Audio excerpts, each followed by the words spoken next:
안녕하세요. 밀리터리 미니어처 매니아 3M입니다.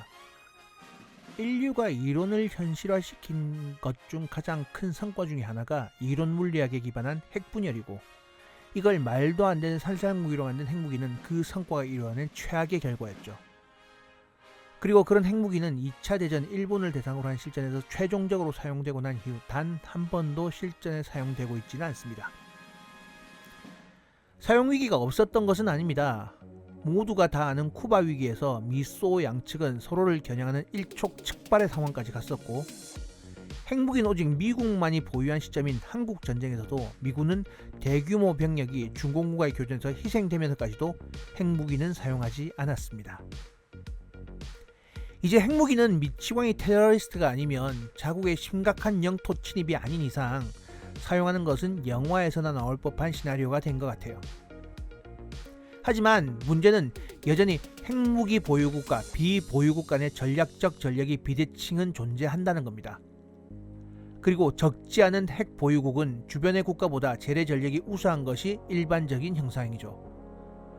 북한, 파키스탄 같은 일부 국가를 제외하면 중국, 러시아, 인도 등은 주변 접경국과 비슷하거나 우세한 재래 전력을 보유하고 있다고 보는 것이 합리적일 것 같습니다. 이런 국가가 주변 접경 국가를 군사적으로 침공할 경우 침략을 당하는 입장에서는 효과적으로 방어해내지 못하면 침략국의 본토 타격에는 상당한 리스크를 가지면서 자국의 침략당한 영토의 수복, 피해에 대한 보상을 받고 그에 대한 보복을 하기에는 오히려 힘들어지는 상황이 발생합니다.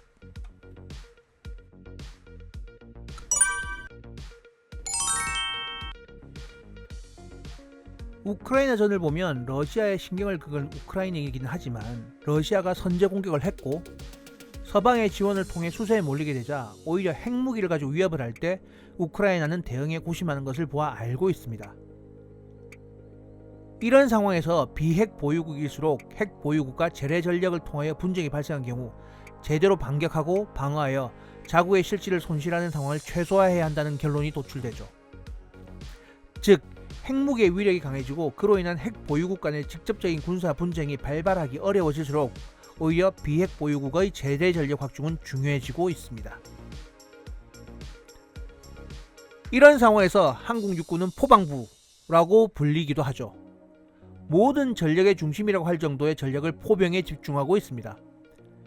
상대적으로 좁은 한국 지형에 전 세계에 파병하는 미국 육군 병력과 유사하거나 많은 수준의 양측의 각 병력이 대치하고 있는 상황에서 상황 발생 시 양측의 전력을 효과적으로 타격하기 위해서는 포병만한 것이 없죠. 물론 미군처럼 공군 부르면 쌩 하면서 달려와서 때려주고 가기에는 한국 공군의 규모는 너무나도 작고 한국 공군의 살림 규모 역시 따라가지 못합니다. 다양한 상황에 대하여 유연하게 대응하기 위해서는 포병은 항공기 대비 커버할 수 있는 범위가 좁지만 한국군은 대량으로 포병을 배치하는 것으로 그 결점을 대체하고 있습니다. 한국은 견인포, 자주포 등의 포병 전력을 주로 운영하면서 일부 로켓탄을 포병으로 운영해 왔습니다.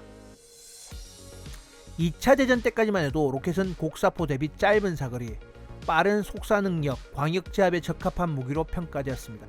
그런데 20세기 후반으로 접어들면서 유도 기능이 추가되기 시작했죠. 그전에는 단거리 탄도탄 수준의 에이테킴스 정도만 가지던 유도 능력을 훨씬 작은 구경인 239mm 로켓에 부여함으로써 사거리 연장의 의미가 있어졌습니다. 현재 80km 수준의 사거리가 200km 이상으로 확산되고 전술 가치가 높은 표적에 대하여 원거리 정밀 타격 능력이 가등한 무기체계로 그 가치를 보여주기 시작했죠. 특히 우크라이나전에 투입된 하이마스는 나름 게임 체인저라는 평가를 받을 정도로 드론 등으로 탐지된 러시아군의 지대공 미사일 포대, 보병 직결기 등을 타격함으로써 기존과는 다른 로켓의 위력을 보여주고 있습니다. 문제는 원래 MLRS의 절반 수준의 화력을 가지고 있다는 것은 아쉬운 부분이었죠.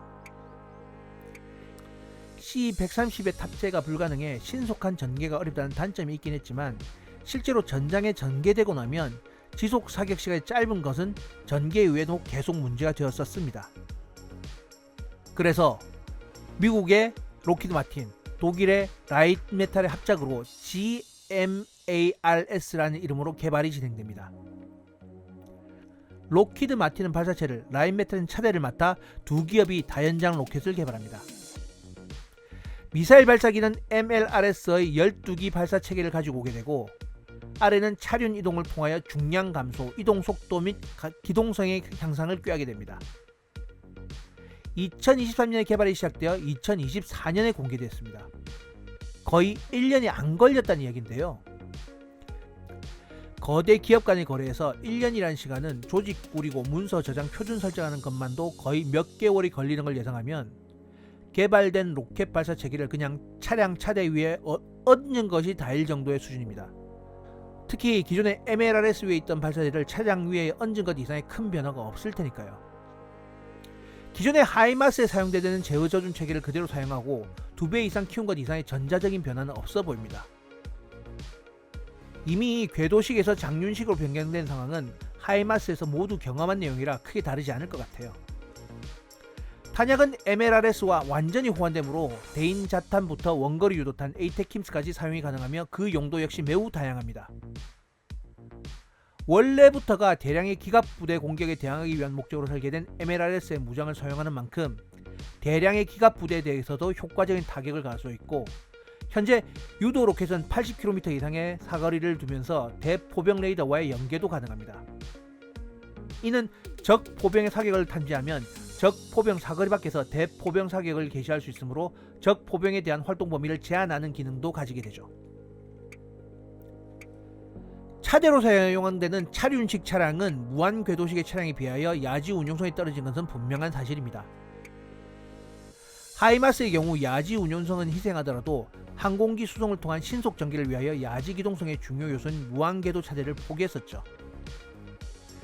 GMARS는 늘어난 중량, 늘어난 차량의 최적으로 인해 항공 수송이 불가능해졌지만, 차륜형 차량으로 인하여 야지 기동성 역시 떨어지는 어중간한 형태라고 착각할 수도 있습니다.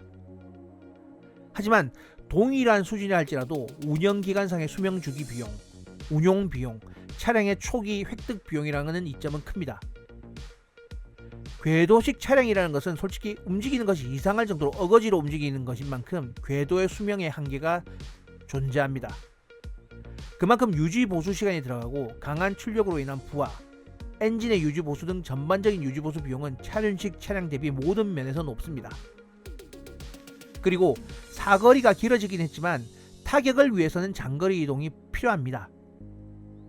원거리 이동에 대해서 어느 정도 도로가 확보된 상황에서 궤도식 차량보다는 차륜식이 확실히 빠르고 높은 연비로 이동할 수 있죠.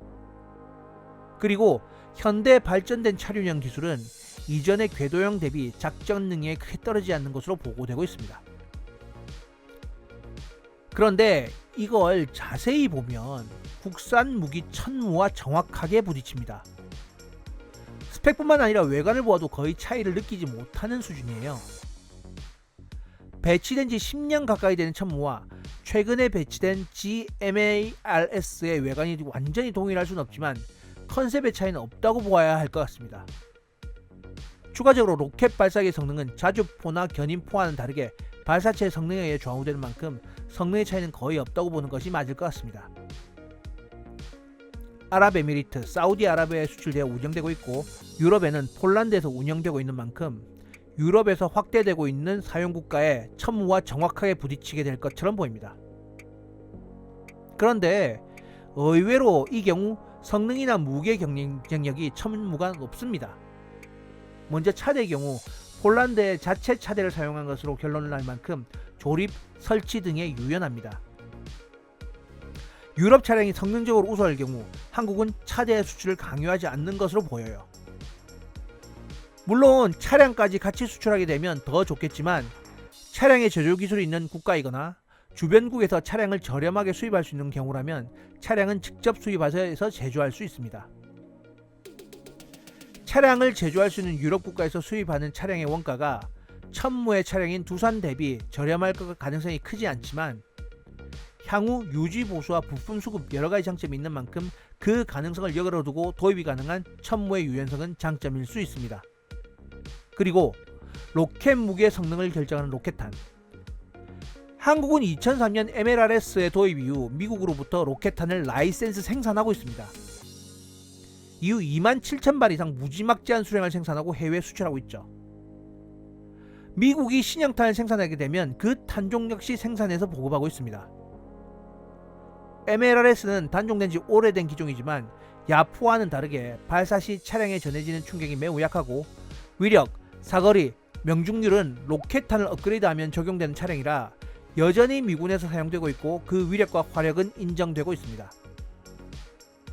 이런 MLRS와 동일한 로켓탄을 탑재하여 발사하는 천무라면 그 위력 역시 일단 발사만 하게 되면 MLRS와 동일한 수준의 화력을 가진다고 볼 수 있죠.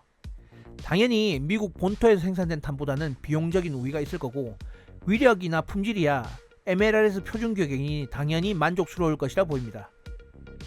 그러면 록히드 마틴과 라인메탈의 합작이 밀리게 되는데 무기가 언제나 가성비로만 선택되는 것은 아닙니다. 유럽의 전체 경쟁에서 노르웨이에서 레오파드에 패한 것을 보면 더더욱 그렇습니다. 그렇지만 기존의 궤도식에서 운영되던 MLRS를 차륜식에 올려서 운영하고자 하는 아이디어가 우리뿐만 아니라 유럽과 미국의 무기에 적용되었다는 것은 단순히 명중률과 방어력 같은 지표에서 뿐만 아니라 무기의 운용에서도 한국의 무기가 앞서간다는 사례를 보여주는 것이라고 보여져요.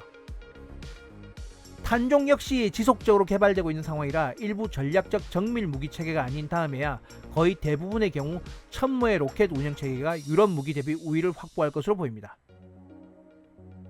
날로 높아지는 유럽의 무기 장벽에 한국만 가지는 차륜식 로켓 무기의 대항마가 떠올랐지만 언제나처럼 우위를 가지고 대응해 주기를 기대합니다.